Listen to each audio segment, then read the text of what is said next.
चलिए जानते हैं आज की देश और दुनिया की सिलेक्टेड काम की और महत्वपूर्ण 50 बड़ी खबरों को सिर्फ 10 मिनट में। पर अभी तक आपने इस वीडियो को लाइक नहीं किया तो लाइक कर दे। पीएम मोदी की पेट्रोल डीजल बचाने की अपील का असर 12 राज्यों में दिख रहा। महाराष्ट्र के मुख्यमंत्री देवेंद्र फडणवीस एमएलसी शपथ ग्रहण समारोह के लिए बाइक से विधान भवन पहुंचे। वहीं दिल्ली की सीएम रेखा गुप्ता ने अपने काफिले में 60% की कटौती की है। उनके काफिले में अब सिर्फ 4 गाड़ियां हैं, जिनमें की 2 ईवी शामिल है। पंजाब में गवर्नर ऑफिस में हर बुधवार को अधिकारी 4 पहिया वाहन से नहीं आएंगे। हरियाणा में सीएम नायाब सिंह सैनी हफ्ते में 1 दिन बिना गाड़ी के चलेंगे। थोक महंगाई अप्रैल में 8.30% एक महीने में दोगुनी हुई। रोजाना जरूरत के सामान और गैस बिजली के दाम बढ़े। ईरान जंग का असर, जी हां, अप्रैल में थोक महंगाई दोगुने से भी ज्यादा बढ़कर 8.30% पर पहुंच गई है। मार्च में यह 3.88% पर थी। महंगाई बढ़ने की वजह से रोजाना जरूरत की चीजें और फ्यूल के दाम बढ़ना है। यह बढ़ोतरी ऐसे समय में हुई है जब अमेरिका और ईरान के बीच तनाव बढ़ा हुआ है। यह तनाव लंबा चला तो महंगाई आगे और बढ़ सकती है। इस तनाव की वजह से क्रूड ऑयल के दाम $100 के पार पहुंच गए हैं। नीट पेपर लीक मामले में सीबीआई ने अब तक 5 लोगों को गिरफ्तार किया। इससे पहले 14 संदिग्धों से 24 घंटे तक लंबी पूछताछ की गई। पुणे से एक ब्यूटिशियन भी हिरासत में। राजस्थान पुलिस बोली गैस पेपर 1000 छात्रों तक पहुंचा। अब सीबीआई सभी आरोपियों को दिल्ली ले जाएगी। पश्चिम बंगाल के स्कूलों में वंदे मातरम अनिवार्य। सुबह की प्रार्थना सभा में गाना होगा राष्ट्रीय गीत। जी हां, पश्चिम बंगाल सरकार ने राज्य के सभी स्कूलों में सुबह की प्रार्थना सभा के दौरान वंदे मातरम गाना अनिवार्य कर दिया है। शिक्षा विभाग ने इस संबंध में सभी शिक्षण संस्थानों को नोटिस जारी किया है। यूपी में पराग का दूध 2 रुपये महंगा हुआ। नए रेट आज से लागू होंगे। एक दिन पहले अमूल और मदर डेयरी ने भी बढ़ाए थे दाम। ट्रम्प बोले ईरान के खिलाफ हर हाल में जंग जीतेंगे, वे समझौता करेंगे या तबाह हो जाएंगे। अमेरिका ने युद्ध में अब तक $29 अरब खर्च किए। उत्तर प्रदेश के प्रयागराज, अयोध्या समेत 30 जिलों में आंधी तूफान के कारण 104 लोगों की मौत हो गई। 80 किलोमीटर प्रति घंटा की रफ्तार से आंधी चली। 2000 से ज्यादा गांवों की बिजली गुल। वहीं राजस्थान में गर्मी का रेड अलर्ट। मध्य प्रदेश भी हीट वेव की चपेट में। ममता काला कोट पहनकर कलकत्ता हाईकोर्ट पहुंची। चुनावी हिंसा से जुड़े मामले में पैरवी की। बाहर निकली तो बुआ चोर भतीजा चोर के नारे लगे। जी ममता बनर्जी ने चुनावी हिंसा से जुड़े मामले में पैरवी करते हुए कहा कि राज्य में हाल ही में हुए विधानसभा चुनाव के बाद बड़े पैमाने पर हिंसा हुई। इसमें बुलडोजर एक्शन भी शामिल है। पुलिस एफआईआर दर्ज करने की परमिशन नहीं दे रही है। उन्होंने टीएमसी कार्यकर्ताओं पर हमले, आगजनी और हत्याओं के आरोप लगाते हुए कोर्ट से सुरक्षा और निष्पक्ष जाँच की मांग की। इधर सुनवाई के दौरान जब ममता कोर्ट रूम से बाहर निकली तो गलियारों में मौजूद वकीलों की भीड़ ने उन्हें घेर लिया। ये सभी ममता को देखकर बुआ चोर भतीजे चोर के नारे लगाने लगे। सेना को खराब हथियार मिले तो कंपनियों की खैर नहीं। रक्षा मंत्रालय ने और सख्त किए नियम। जी हां, रक्षा मंत्रालय ने अब हथियारों की सप्लाई से लेकर उसकी गुणवत्ता तक सख्ती और बढ़ा दी है। अब अगर कोई कंपनी सेना को खराब हथियार देती है, समय पर सप्लाई नहीं करती है और तकनीकी मानकों पर फेल होती है या फिर भ्रष्टाचार में शामिल पाई जाती है तो उसे 5 से 10 साल तक के लिए ब्लैक लिस्ट किया जा सकता है। ये नए नियम तुरंत प्रभाव से लागू कर दिए गए हैं। एसआईआर के तीसरे फेज का ऐलान। चुनाव आयोग ने हरियाणा, झारखंड, उत्तराखंड, दिल्ली समेत 16 राज्यों और 3 केंद्र शासित प्रदेशों में स्पेशल इंटेंसिव रिवीजन यानी कि एसआईआर की घोषणा की है। अब सिर्फ हिमाचल, जम्मू कश्मीर, लद्दाख का शेड्यूल आना बाकी। पूरी प्रक्रिया 30 मई से 23 दिसंबर तक चलेगी। इस दौरान 36 करोड़ वोटरों का वेरिफिकेशन होगा। जिन राज्यों में एसआईआर होगा उनमें पंजाब, उत्तराखंड और मणिपुर में अगले साल विधानसभा चुनाव है। अन्य 13 राज्यों में 2028 और 2029 में चुनाव होंगे। पश्चिम बंगाल की बीजेपी सरकार ने राज्य में गाय काटने पर रोक लगाई। सार्वजनिक बूचड़खाने भी बंद। शुवेंदु सरकार 75 साल पुराना कानून लाई। जानवर काटने से पहले डॉक्टर फिटनेस सर्टिफिकेट देगा।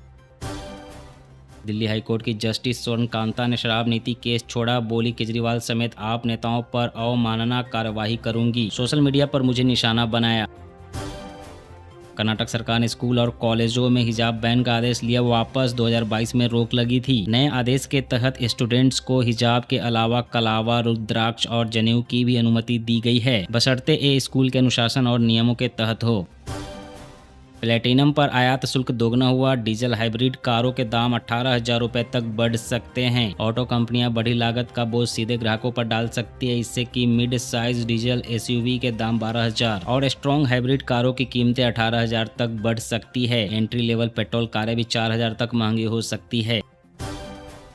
हॉर्मुज स्ट्रेट में गुजरात का एक और जहाज डूबा। जहाज पर संदिग्ध ड्रोन हमला हुआ। गुजरात के 14 भारतीय नाविकों को ओमान कोस्ट गार्ड ने सुरक्षित बचा लिया। विदेश मंत्रालय ने हमले की कड़ी निंदा की है। वैभव सूर्यवंशी इंडिया ए में चुने गए, पहली बार देश के लिए वनडे खेलेंगे। आईपीएल में अब तक 2 सेंचुरी लगा चुके। डॉलर के मुकाबले रुपया ऑल टाइम लो पर आया। $1 की कीमत 95 रुपये 74 पैसे हुई। इससे महंगाई बढ़ने का खतरा। वीडी सतीशन केरलम के सीएम होंगे। चुनाव नतीजे के 10 दिन बाद कांग्रेस का ऐलान। नाम का ऐलान होने के बाद सतीशन ने कहा, मैं इस पद को निजी उपलब्धि नहीं बल्कि दैवीय कृपा मानता हूं।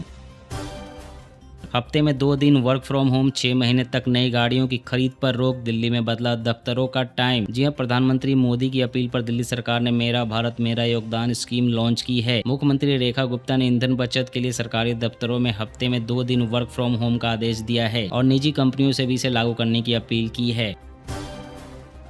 भाजपा का दावा, राहुल गांधी 22 साल में 54 बार विदेश गए। सितंबर 2025 में सीक्रेट यात्राएं भी की। हर विदेश दौरे में राहुल के साथ 3-4 लोग भी जाते हैं। इन यात्राओं पर कुल खर्च करीब 60 करोड़ बैठता है। राहुल के हलफनामे के मुताबिक पिछले 10 साल में उनकी घोषित आय 11 करोड़ रही। तो इन यात्राओं का खर्च किसने उठाया, किसने फंडिंग की? राहुल गांधी फंडिंग का सोर्स बताए। यूट्यूबर एल्विस यादव के घर की सुरक्षा बढ़ाई गई। लॉरेंस बिश्नोई गैंग की धमकी के बाद गुरुग्राम पुलिस अलर्ट। उन्हें लॉरेंस बिश्नोई गैंग से 10 करोड़ रुपए की रंगदारी और जान से मारने की धमकी मिली है। एक्शन में थलापति विजय, अब सरकारी कर्मचारियों का 2% बढ़ाया महंगाई भत्ता। साथ ही सीएम ने जानकारी दी कि जल्द ही महिलाओं के खाते में आएंगे 1000 रुपए। कांस फिल्म फेस्टिवल 2026 में पेरिस गाला डिनर के दौरान नजर आई आलिया भट्ट, हाथ में भगवत गीता। पर्स पर लिखा हरे राम। कांस से सामने आया इन्फ्लुएंसर का खास लुक। मुंबई में सभी दुकानों और प्रतिष्ठानों पर मराठी साइन बोर्ड लगाना हुआ अनिवार्य। डिप्टी मेयर ने 1 महीने के भीतर देवनागरी लिपि में मराठी में साइन बोर्ड लगाने का निर्देश दिया है। केंद्र सरकार ने चीनी के निर्यात पर 30 सितंबर तक रोक लगाई। ये रोक देश में चीनी यानी कि शुगर की उपलब्धता बनाए रखने और कीमतों को काबू में रखने के लिए लगाई गई है।